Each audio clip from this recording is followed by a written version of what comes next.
తిరుమలలో జరిగిన అపచారం మనకి బయటకు వచ్చింది. స్వామివారి ప్రసాదం గత శతాబ్దాలుగా, సరిగ్గా చెప్పాలంటే 300 సంవత్సరాల పై చిలుకు నుంచి స్వామివారి ప్రసాదాన్ని తిరుపతిలో కానీ దీన్ని 3 శతాబ్దాల పైనుంచి దీన్ని తీసుకొస్తూ వచ్చారు, స్వామివారికి నైవేద్యంగా ఇస్తూ వచ్చారు. ఇది మహాప్రసాదంగా భావిస్తాం దేశం అంతా.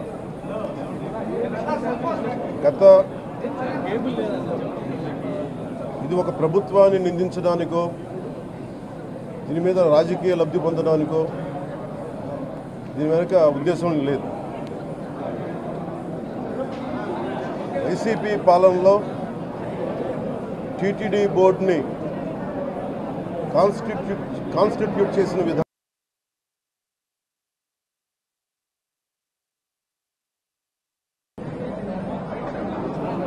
ఏ గుడైనా సరే భక్తుల మనోభావాలు దెబ్బతినకుండా, ఆచార వ్యవహారాల్ని నిర్వీర్యం చేయకుండా, అపరాధం వాటిల్లకుండా ముందుకు తీసుకెళ్లాల్సిన అవసరం ఉంది. అది వారి బాధ్యత. సో టీటీడీ బోర్డుని కాన్స్టిట్యూట్ చేసిన వైసీపీ ప్రభుత్వం 2019 నుంచి సంస్కరణల పేరుతోటి, అంతకుముందు చాలా తప్పులు జరిగినాయనే వాటితోటి చాలా మార్పులు చేర్పులు పట్టుకొచ్చారు. స్వామివారి పూజా విధానాలు మార్చేశారు.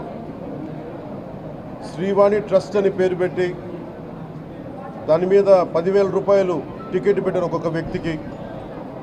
ఒక్కొక్క కుటుంబం వస్తే 5 మంది, 4 వస్తే తక్కువ కాకుండా వాళ్ళకి 50,000 రూపాయలు వసూలు చేసి టికెట్ మటుకు, బిల్లు మటుకు 500 రూపాయలకి ఇస్తూ ఉండేవాళ్ళు. ఇది నేను చాలాసార్లు, నాతో పాటు చాలామంది భక్తులు ప్రస్తావించారు, చాలామంది రాజకీయ పార్టీల ప్రతినిధులు దీన్ని ప్రస్తావించారు. అన్ని పార్టీలు ప్రస్తావిస్తూనే ఉన్నాయి, వేలెత్తి చూపుతూనే ఉన్నాయి. కానీ ఏ రోజు కూడా దాన్ని పట్టించుకున్న పాపాన్ని పోలేదు. అలాగే వైసీపీ పాలనలో అఫీషియల్గా ఆన్ రికార్డ్ 219 గుడుల్ని అపవిత్రం చేశారు. విగ్రహాలని విధ్వంసం కావచ్చు, రథాలు తగలబెట్టడం కావచ్చు, అలాగే 300 పైచిలకు మన దేవాలయాలను అపవిత్రం చేశారు. ఇన్ని జరిగినా కానీ ఎప్పుడు నేను గొంతెత్తుతూనే ఉన్నాను. ఆ రోజు రామతీర్థం సమయంలో కూడా రాముల వారి విగ్రహాన్ని తల నరికేస్తే అర్చకులు దాన్ని, రాముల వారి విగ్రహాన్ని ఇలా పట్టుకొని ఆయన బాధపడుతూ ఉంటే ఆ రోజు కూడా నేను తెలియజేశాను. ఆ రోజు కూడా అందరూ ఏకం కావాలి.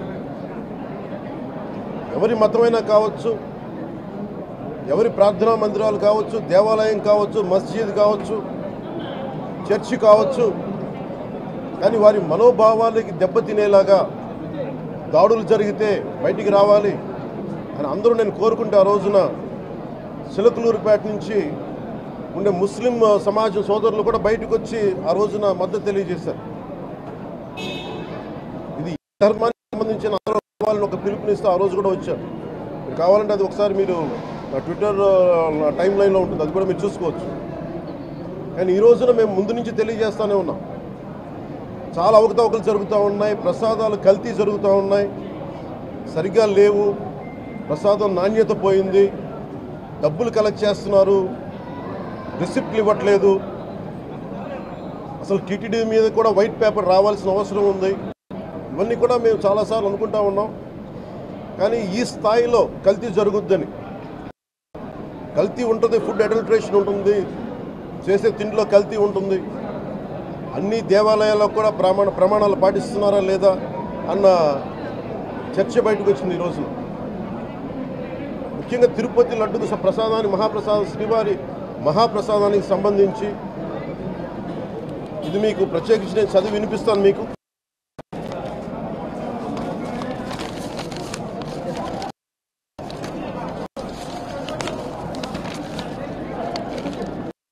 ఈ రిపోర్ట్ ప్రత్యేకించి centre for analysis and learning in livestock and food of the national dairy development board వారికి శాంపుల్స్ పంపిస్తే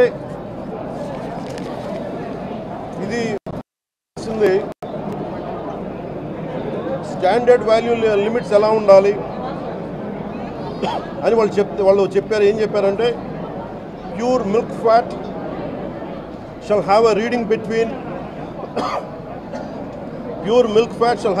between 95.68 to 104.32, but all the ghee samples had values around 20, which means the ghee is highly adulterated.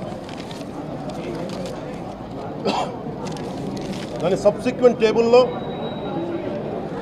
సహజంగా నెయ్యిలో కల్తీ వ్యాపారులు కల్తీ చేసేది plant based కల్తీ జరుగుతూ ఉంటుంది. అదే తప్పు. అలాంటిది దీంట్లో ప్రత్యేకించి తెలియజేసింది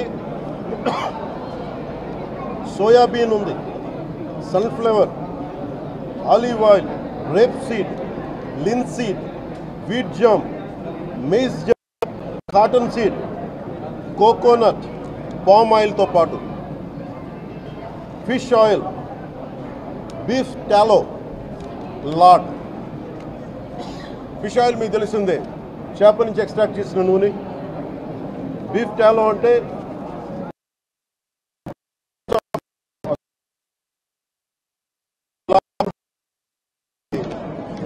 మన పందికి సంబంధించిన కొవ్వుని. ఇవి ఎక్కువ ఉన్నాయి. ఈ దారుణం ఏంటంటే శతాబ్దాలుగా పోరాటం చేస్తున్నాం రామజన్మ అయోధ్య రామ మందిరం కోసం. దానికి కూడా వీళ్ళు 1,00,000 లక్ష లడ్లు ఇలా పిగ్ ఫ్యాట్ తోటి ఫిష్ ఆయిల్ 1,00,000 లడ్లు కొన్ని శతాబ్దాలుగా అయోధ్య రామ మందిరం కావాలని చాలా ప్రతిష్టాత్మకంగా తీసుకుంటే దానికి కూడా తిరుపతి లడ్లు టీటీడీ లడ్లు. ఇది దేశం అంతా దీన్ని కదిలిపోయింది. ఈ రోజున ఇలాంటి అపవిత్రం జరిగింది. దీని గురించి ప్రస్తావిస్తే రిపోర్ట్లు బయటకు వస్తాయి. వైసీపీ నాయకత్వం కానీ రాజకీయ చేస్తారన్న మాట మాట్లాడుతూ ఉన్నారు. వైసీపీ నాయకులకి కానీ వారి మద్దతుదారులు కానీ నేను మనస్ఫూర్తిగా మీకు తెలియజేస్తున్నా, రామతీర్థం గొడవప్పుడు 219 గుడుల్ని మీరు అపవిత్రం చేసినప్పుడు మీ పాలనలో ఒక సగటు హిందువుగా నేను గొంతెత్తి పోరాటం చేయాలి అంటే రోడ్ల మీదకి ఆ రోజే వచ్చామని గుర్తుపెట్టుకోండి. ఆ రోజు కూడా రామతీర్థం రాముల వారి విగ్రహాన్ని మీరు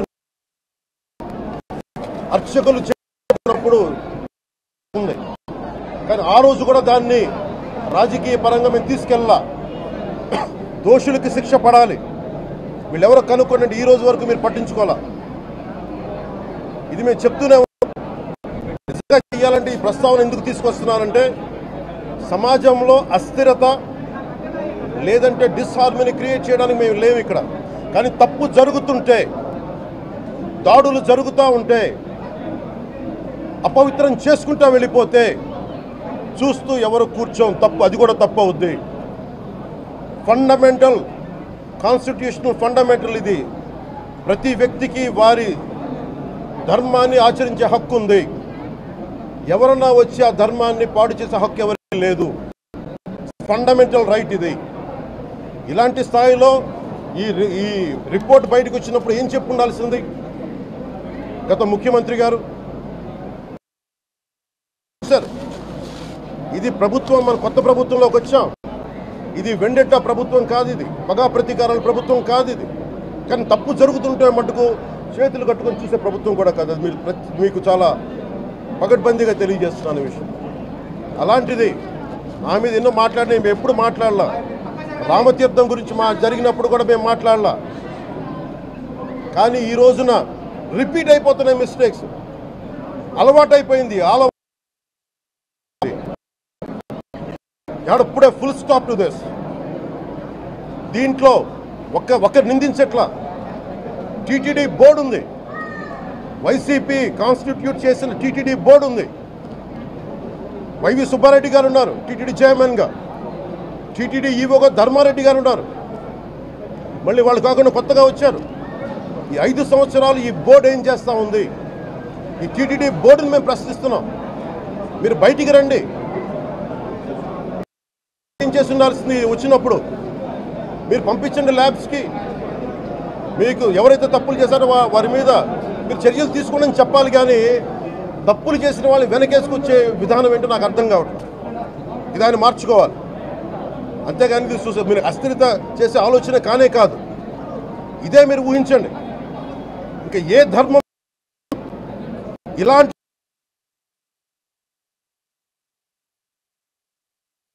మీద జరిగిన దేశం అల్లకల్లోలం చేసేస్తారు. ప్రపంచం అంతా మాట్లాడతారు. గ్లోబల్ న్యూస్ అయిపోద్ది.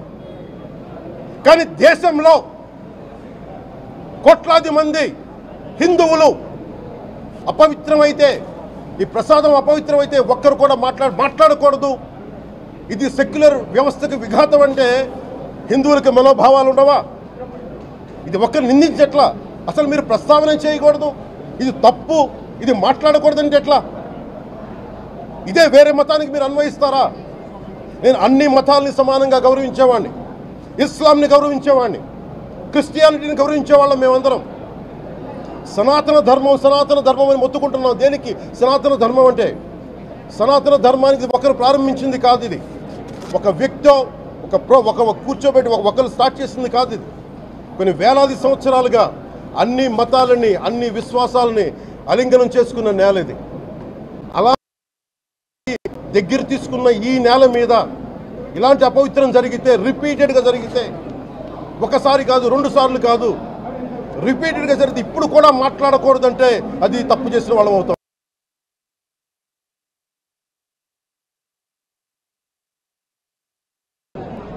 మేము కాదంటలా. టీటీడీ బోర్డు అప్పుడు టీటీడీ బోర్డు బాధ్యత తీసుకోవాలి. పొలిటికల్గా వచ్చి అలంకారప్రాయంగా ఒక్కొక్కళ్ళు వచ్చేసి దర్శనాలకి టికెట్లు ఇవ్వడానికి మీరు బోర్డు మెంబర్స్ అవ్వలేదు. మీరు ఎవరు చైర్మన్ కానీ ఈవో కానీ. మీరు అక్కడ ధర్మాన్ని పరిరక్షించాలి. మీరు అక్కడ మీ ఇష్టాలకి మీరు కూర్చోబెట్టి మీ ఇష్టాలకి కాంట్రాక్ట్లు ఇచ్చుకోవడానికి మీరు టీటీడీ బోర్డుకి మీరు వెళ్ళలేదు. మీరు అందరూ, మీ అందరికీ బాధ్యత ఉంది. మీరు నిర్ణయించుకోవాలి. ఎవరికి కోపాలు రావు, ఎవరికి వేదన రాదు, ఎవరికి బాధలు రావుంటే కుదరదు. వస్తాయి బాధలు, వేదన ఉంది, మాట్లాడతాం. మర్చిపోకండి ఎవరు. గత ముఖ్యమంత్రి గారు కూడా నేను చేస్తా ఉన్నాను, జగన్మోహన్ రెడ్డి గారికి కూడా. ఇదే చర్చికి జరిగితే మీరు ఊరుకుంటారా? ఒక మసీదుకి జరిగితే ఊరుకుంటారా? ఒక తిరుమలకి జరిగినప్పుడు ఎందుకు వెనకేసుకొస్తారు? రాకండి. ఏ మతం మీద దాడి జరిగినా సంపూర్ణంగా నాతో సహా మేము ఖండిస్తాం, వస్తాం. ఇస్లాం మీద దాడి జరిగితే మేము మాట్లాడతాం. క్రిస్టియానిటీ మీద దాడి జరిగితే మేము మాట్లాడతాం. హిందూ ధర్మం మీద, సనాతన ధర్మం మీద దాడి జరిగితే కూడా నేను మాట్లాడతాను. ఇది మొదటిసారి కాదు, మేమందరం మాట్లాడతాం. ఇది ప్రాథమిక హక్కు. ఇది పరస్పర విశ్వాసాలను గౌరవించుకోవడం చాలా చాలా అవసరం. ఇది అందరికీ తెలియజేస్తున్నాను. ఇది దోషులకి కఠిన శిక్ష పడాలి.